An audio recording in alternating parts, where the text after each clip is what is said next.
สบายดีพี่น้องปองปายมาสุขุสุขคนมื้อนี้สาวตุ๊กกสิมาพาทุกคน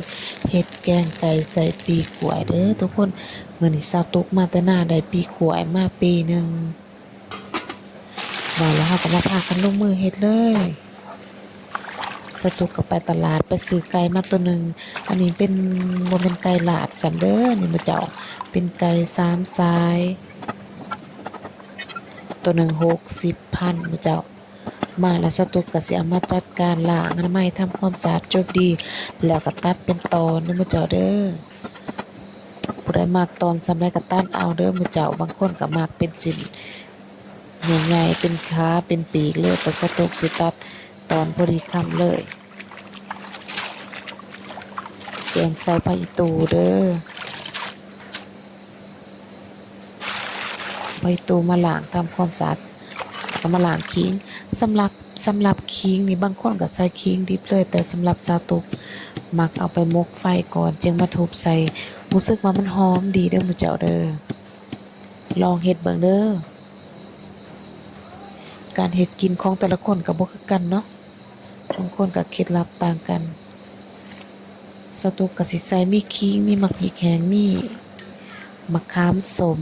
ใส่เข้าไปก่อนหนึ่ง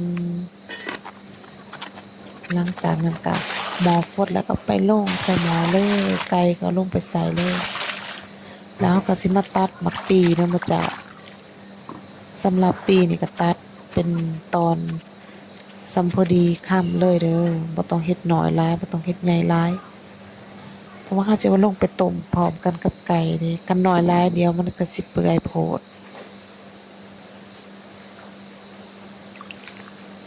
ก็สิตัดไปเรื่อยๆ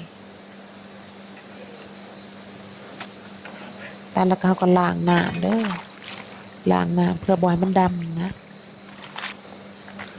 อันนี้เป็นปี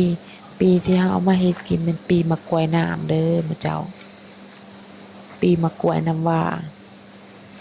สตุกตัดแล้วสตุกก็สิเอาลงมาใส่หม้อต้มพร้อมกันกับไก่เลยเพราะว่าไก่นี่มันเป็นไก่สามสายมันบ่หยาบเนี่ยมันบ่ได้ใช้เวลาดนเอาลงต้มพร้อมกันกับไก่เลยเครื่องปรุงอีสังเฮาก็ปรุงใส่เลยพร้อมกันให้มันสำเร็จเสร็จสิ้นหลังจากนั้นเฮาก็มีแต่ค้างปลาไว้ค้างไปเรื่อยๆจนไก่มันสุกจนไก่มันอ่อนส่ำพอดีเฮาต้องการพู้นแหละ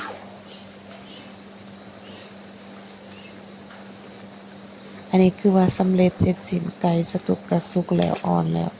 รสชาติจางเข้มก็พอดีแล้วสตุกก็สิเอาผักอีตูลงใส่เลยจ้าหอมแท้ๆมื้อเจ้าเอ้ยเอาผักอีตูลงใส่เลยกลิ่นอายออกไว้ใส่หูดังหอมแล้วหิวข้าวแล้วมื้อเจ้าแกงสไตล์บ้านนอกบ้านนาอาหารบ้านนอกบ้านนากินแล้วแซ่บมีเหงื่อมีแห้งเด้อมื้อเจ้าเด้อสำเร็จเสร็จสิ้นแล้วมื้อเจ้าเอาผักอีตูลงแล้วก็ปรุงเลยเด้อมื้อเจ้าเด้อบ่เว้าหลายยายห่างมาแล้วก็สตุกก็สิตักเลยสิหาปลาเขาเลยได้นี่มาเด้อหมู่เจ้าเด้อมาสุขุสุขคนมากินข้าวนำกันกับสตุกเด้อแซ่บเด้อสีมือสตุกเฮ็ดกินนี่ผู้ใดบ่เชื่อลองมาชิมเด้อโอ้ยหอมเด้หมู่เจ้าเอ้ยจะแม่นหอมรสชาติก็ตามใจผู้ใดมักก็ปรุงเอาเด้อหมู่เจ้าสำหรับสตุกนี่มักให้มันออกรสสมน้อยนึงสมนัวก็ถือว่าแซ่บแกงปีแกงปีใส่ไก่นี่นะแกงปีใส่ไก่หรือว่าแกงไก่ใส่ปีนี่แหละเนาะมื้อเจ้ามันต้องมีรสชาติสมนัวมันจึงแซ่บคันแกงบ่ใส่มักสมหรือว่าใส่สมแต่มันบ่สมมันก็บ่แซ่บเด้อมื้อเจ้าเด้อเป็นอันว่าสำเร็จเสร็จสิ้นมื้อเจ้าแล้วนี่สตุกก็หาผักขาวเลยนี่เจ้ามาเด้อมาสุขุทุกคนมากินน้ำสตุกเด้อ